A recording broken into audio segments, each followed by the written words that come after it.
We're going to look at rescuing a recreational kayak.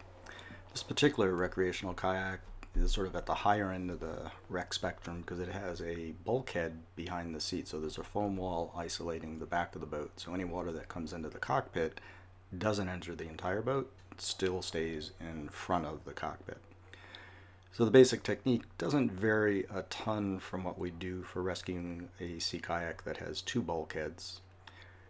It can be helpful to have the swimmer in this case go to the back of their boat and just put their weight on it to help sink it, which raises the bow and makes it a little bit easier for your rescuer to get control of the bow and to drag it up.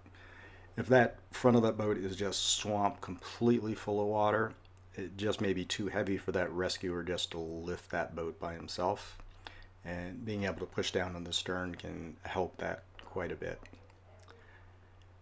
So there's not much of a difference because this boat has the stern bulkhead of getting the water out. You just need to get it far enough up on the rescuer's boat to clear the back of the cockpit from the water. And if it's upside down, you're going to have a dry boat. If you have a boat without bulkhead, so it's open internally bow to stern, then you have to continue dragging that boat all the way across the rescuer's boat so that basically the boat is balanced. So similar to what we would do with a canoe, except the canoe, if it's upside down and in the middle of your boat, it's completely dry. With a recreational boat, you need to seesaw the boat back and forth to drain water alternately from each end of the boat before you can get it out. And at 8 pounds a gallon for water, it doesn't take a whole bunch before it's enough water that one person just physically can't lift the boat.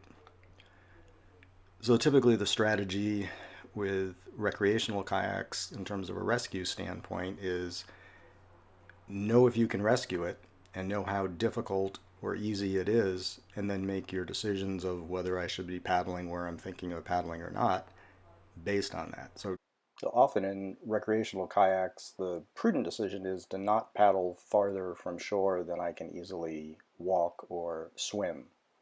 So being a half mile out in the middle of the lake in a wreck boat, if you capsize, one, even if you know how to do it, it may not be possible. And two, swimming back a half mile on open water is exceptionally challenging.